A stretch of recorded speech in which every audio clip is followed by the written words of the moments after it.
Assalamualaikum warahmatullahi wabarakatuh. Halo anak-anak, apa kabar? Semoga kalian semua dalam keadaan sehat dan selalu dalam keadaan bahagia. Alhamdulillah, kita sudah menyelesaikan KD 3.1.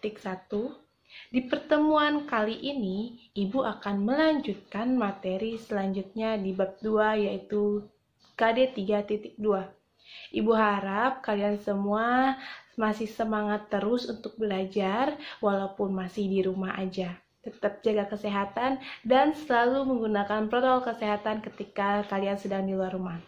Nah, ayo kita lanjutkan materi kita hari ini. Simak baik-baik ya. Fokus pembahasan materi pada hari ini yaitu tentang individu, kelompok, dan hubungan sosial. Untuk hari ini kita akan membahas tentang interaksi sosial yang menjadi dasar hubungan sosial antar individu dan kelompok. Nah, pasti kalian pernah kan melakukan interaksi seperti kalian berbicara dengan orang lain, kalian curhat dengan orang lain, itu adalah interaksi. Interaksi sosial itu hal yang paling mendasar dan yang paling utama yang terjadi di dalam masyarakat. Karena dengan berinteraksi, kita dapat memenuhi kebutuhan hidup. Nah, karena berinteraksi juga, kita menjadi makhluk sosial. Karena makhluk sosial kan sejatinya kita membutuhkan orang lain. Dengan berinteraksi ini menjadi pokok yang paling utama dalam kehidupan manusia sehari-harinya. Interaksinya seperti apa? Interaksi individu antar individu, interaksi individu dan kelompok, ataupun interaksi kelompok dengan kelompok. Apa sih Bu interaksi sosial? Interaksi sosial itu adalah hubungan sosial yang dinamis, yang di dalamnya ada timbal balik. Timbal balik dari siapa? Dari yang itu, individu dan individu, individu dan kelompok, ataupun kelompok dengan kelompok. Itu harus terjadi di dalam masyarakat dan sudah pasti terjadi dalam masyarakat. Untuk terjadinya interaksi sosial, itu membutuhkan syarat. Ada 2 syarat terjadinya interaksi sosial. Yang pertama kontak, dan yang kedua komunikasi. Di dalam sosiologi, kontak sosial itu nggak cuma kontak secara fisik atau secara langsung. Kontak juga dapat terjadi lewat perantara berupa peralatan, telepon, radio, surat kabar, media massa, atau media online. Nah, itu sudah bisa melakukan kontak dalam perantara. Di dalam kontak sosial, ini yang paling penting, harus ada aksi dari si pemberi kontak dan harus ada reaksi dari si penerima kontak. Contohnya, kalau kalian menepuk bahu orang, itu sudah termasuk kontak. Atau kalian senyum, itu sudah termasuk kontak. Nah, respon atau feedback dari si penerima kontak, apakah dia menyapa kalian, hai, balik menyapa, atau balik senyum, itu adalah reaksi. Nah, jika si penerima kontak itu ada reaksi, berarti syarat pertama interaksi sosial itu berhasil. Tapi jika kalian senyum gitu, senyum ke orang, tapi si orang ini nggak balik senyum ke kalian, berarti interaksi sosial ini tidak tercapai atau gagal. Kontak sosial juga terbagi menjadi beberapa macam, yaitu kontak sosial secara proses atau kontak sosial secara sifat, berdasarkan sifat. Nah, kontak sosial itu dibagi dalam proses yaitu kontak primer dan kontak sekunder. Kontak primer artinya kontak ini langsung dilakukan oleh si pemberi kontak. Atau misalnya kamu langsung mengontak orang yang ingin kamu interaksi. Tapi kalau kontak sekunder itu melalui perantara, seperti melalui orang ketiga, atau melalui peralatan seperti lewat chat, telepon, surat. Nah, itu berarti kontak sekunder. Nah, yang kedua, kontak sosial bersifat positif berarti ya dalam arti kebaikan atau dapat menjalin kerjasama. Nah, itu berarti positif. Tapi sebaliknya, kalau kontaknya negatif, itu nanti akan menghasilkan konflik atau masalah. Itu adalah kontak sosial. Contoh dari kontak positif seperti apa, Bu? Ya, kalian ngobrol, lalu bekerja sama, belajar bersama, itu kontak positif. Tapi kalau kontak negatif, misalnya kamu nonjok orang, nah itu kan nantinya akan menghasilkan suatu pertentangan atau konflik. Itu adalah kontak negatif. Syarat yang kedua yaitu komunikasi, yaitu proses penyampaian dan penerimaan pesan ataupun simbol yang berisikan pikiran atau perasaan oleh seseorang kepada orang lain. Nah, pesan ini bisa jadi bersifat secara verbal ataupun secara tulisan. Nah, ini berisikan pikiran atau perasaan. Nanti dipesankan ke orang lain yang nantinya berupaya untuk saling mempengaruhi keduanya. Kan kalian kalau ngobrol itu kan saling melakukan feedback atau saling mempengaruhi satu sama lain. Itu adalah tujuan dari komunikasi, di mana di dalamnya ada pesan yang ingin disampaikan ke si penerima pesan. Unsur-unsur dalam komunikasi itu ada 5. Yang pertama ada komunikator atau sender. Komunikator ini berarti orang yang memberikan pesan. Nah, lalu si komunikator ini akan memberikan pesan atau message melalui apa? Apakah ada secara langsung atau ada medianya? Nah, nanti ditunjukkan kepada si komunikan atau receiver atau si penerima pesan. Nah, ketika penerima pesan ini sudah mendapatkan pesan, ada tanggapan atau feedback. Nah, jika ada tanggapan berarti interaksinya berhasil mencapai tujuan. Atau si penerima pesan ini mengetahui apa yang ingin disampaikan oleh si pengirim pesan. Nah, 5 unsur ini harus ada nih dalam komunikasi. Dalam melakukan komunikasi itu juga ada tahap-tahapannya. Ada 3 tahap komunikasi. Yang pertama encoding atau pembuatan kode, yang kedua penyampaian, dan yang ketiga decoding atau pemecahan kode. Encoding itu yaitu bagaimana si komunikator memilih kata, istilah, kalimat, atau dia menggunakan gambar untuk komunikasi. Itu pasti dipilih. Kita kan kalau mau ngomong kan pasti memilih kata-kata kan, atau kita akan memikirkan kalimat baik apa yang harus disampaikan. Jangan sampai si lawan bicara kita ini tersinggung. Itu berarti kita sedang encoding atau pembuatan kode. Lalu penyampaian. Akhirnya kita ketika sudah dapat memilih kalimat yang benar, kita sampaikan. Kita sampaikan berupa lisan atau tulisan atau gabungan dari keduanya. Lalu, tahap yang terakhir, decoding, di mana si komunikan mencerna apa yang sudah diberikan. Si penerima pesan ini akhirnya mencerna, memaknai pesan yang sudah diberikan. Nah, itu adalah tahap-tahap komunikasi. 2 tadi itu adalah syarat untuk terjadinya interaksi sosial. Ketika 2 syarat ini terjadi atau ada tanggapan yang baik dari si penerima kontak atau penerima pesan, maka dapat dikatakan interaksi sosial itu dapat berhasil. Nah, interaksi sosial pun memiliki ciri-cirinya. Ada 5 ciri-ciri interaksi sosial. Yang pertama, adanya hubungan timbal balik yang saling mempengaruhi antara satu dengan yang lainnya. Nah, ini yang paling penting. Kalau interaksi itu ada timbal balik, ada feedback. Karena antar 2 individu. Nah, yang kedua, interaksi harus berpedoman kepada norma-norma atau kaidah sebagai acuan. Ya, tentu interaksi itu harus sesuai dengan nilai dan norma. Jangan sampai kita berinteraksi dengan menggunakan kata-kata kasar, menggunakan kalimat-kalimat ejekan, itu tidak boleh karena bertentangan dengan nilai dan norma. Yang ketiga, adanya reaksi dari pihak lain atas komunikasi tersebut. Ini masih berkaitan dengan timbal balik atau feedback. Yang keempat, harus mempunyai maksud dan tujuan yang jelas. Ya, tentu. Interaksi itu pasti ada tujuannya. Bahkan tujuan sepele pun kayak biar kita nggak dianggap sombong, kita manggil orang, itu udah termasuk tujuan.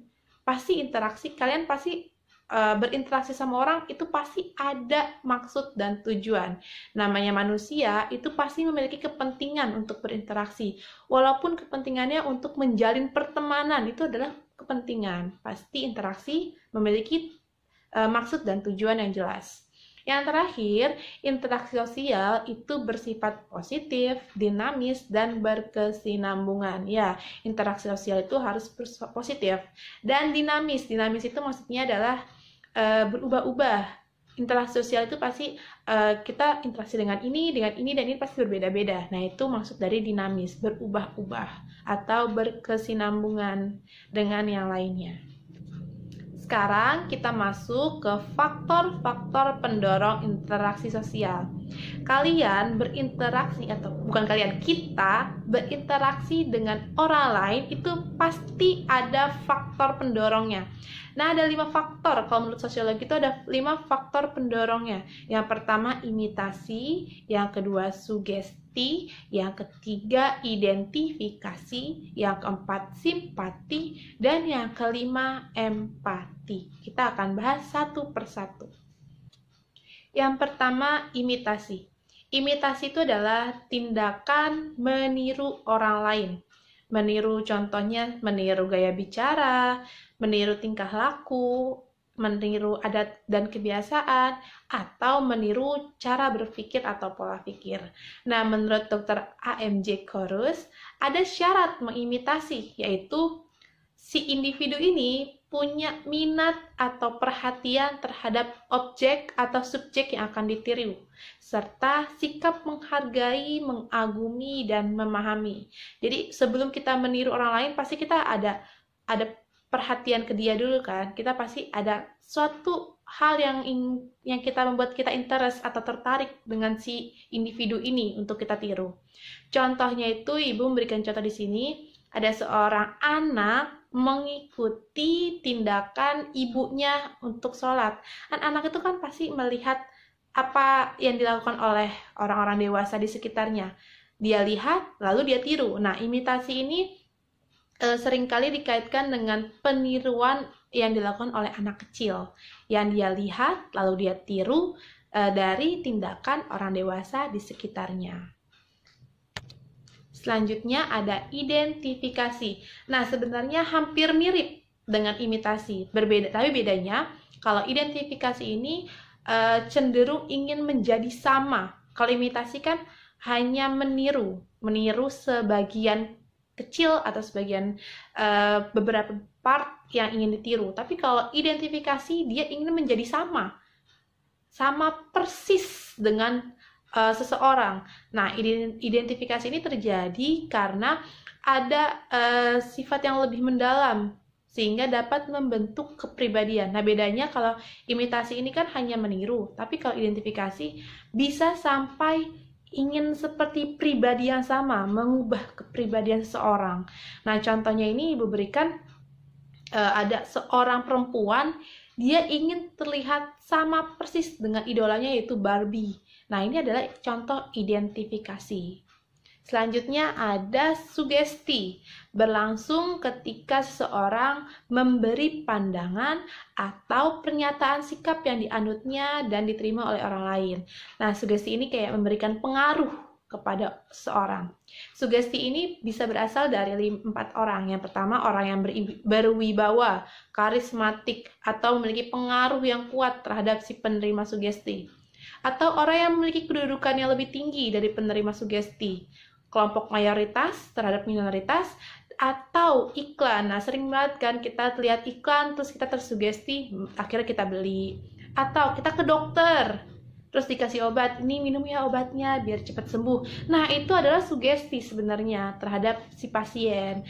Walaupun obat dapat memberikan kesembuhan, tapi sebenarnya kata-kata si dokter ini juga dapat menstimulasi otak kita sehingga kita terpengaruh, sehingga kita juga dapat lebih cepat sembuhnya. Karena semuanya itu sebenarnya tergantung dari pikiran individu. Nah, sugesti ini adalah memberikan pengaruh ke orang lain. Faktor selanjutnya yaitu simpati. Nah, kalau simpati yaitu kondisi ketertarikan seorang kepada orang lain. Nah, dalam simpati ini itu ada perasaan di mana dia mengalami sama gitu. Dia dapat merasakan hal yang dirasakan orang lain atau yang dipikirkan orang lain. Contohnya ketika ada tetangga yang sedang kena musibah, terus kita pastikan, ya Allah kasihan. Nah, itu adalah salah satu contoh simpati. Kita ikut merasakan kesedihannya. Nah, berbeda dengan empati, ini hampir mirip sama simpati, tapi kalau empati ini lebih dalam, lebih mendalam sehingga mempengaruhi kondisi fisik dan jiwa seseorang. Nah, kalau simpati kita cuma merasakan kesedihan, merasakan apa yang dirasakan. Tapi kalau empati, karena kita sangat merasakan apa yang dirasakan orang lain, akhirnya mempengaruhi jiwa dan psikologis kita, sehingga kita timbul hal-hal yang di luar dugaan. Seperti seorang ibu merasakan penderitaan anaknya yang sakit, akhirnya ibu ini yang juga sakit karena terlalu sedih, terlalu merasakan apa yang dirasakan anaknya. Atau ketika kita melihat pengemis di jalan, kita kan pasti merasakan kasihan. Nah, itu baru simpati. Tapi kalau kita sudah memberikan uang ke pengemis itu masuk ke empati. Nah, kalau yang simpati tadi kan ibu nyontohinnya ketika ada musibah, terus kita sedih. Tapi kalau kita membantu dia, nah itu sudah empati. Karena sudah ada tindakan dari si individu, dari si perasaan yang mendalam ini. Itu adalah contoh dari empati. Selain faktor-faktor tadi, untuk melakukan interaksi, kita pasti juga ada sumber informasi. Atau kita melakukan interaksi ini pasti melihat dulu apa saja informasi yang kita terima dari yang akan kita berinteraksi. Nah, sumber informasi yang mendasari interaksi itu ada 7. Yang pertama, warna kulit. Yang kedua, usia. Yang ketiga, jenis kelamin. 4, penampilan fisik. 5, bentuk tubuh. 6, pakaian. 7, wacana. Nah, dari sumber informasi ini bisa menjadi bekal kita untuk berinteraksi. Misalkan untuk yang lebih tua, kita berarti berinteraksi dengan menggunakan bahasa yang lebih sopan. Atau kita jika berbicara dengan yang lebih muda, kita berbicara dengan lebih santai. Atau jika ada wacana si interaksi ini, kita bisa jadi bahan pembicaraan. Nah, itu adalah sumber informasi yang mendasari interaksi. Materi kita hari ini sampai di sini dulu ya. Semoga apa yang sudah Ibu paparkan dan apa yang sudah Ibu jelaskan mudah untuk kalian pahami. Jangan lupa untuk mencatat di buku catatan kalian agar memudahkan kalian untuk belajar. Juga jangan lupa memberikan feedback apakah kalian sudah paham atau belum, atau jika ada pertanyaan yang masih mengganjal silahkan ditanyakan di kolom Google Classroom kalian. Insya Allah Ibu akan menjawab. Jadi sampai di sini dulu, kita berjumpa di kemudian hari. Kurang lebihnya Ibu mohon maaf. Assalamualaikum warahmatullahi wabarakatuh.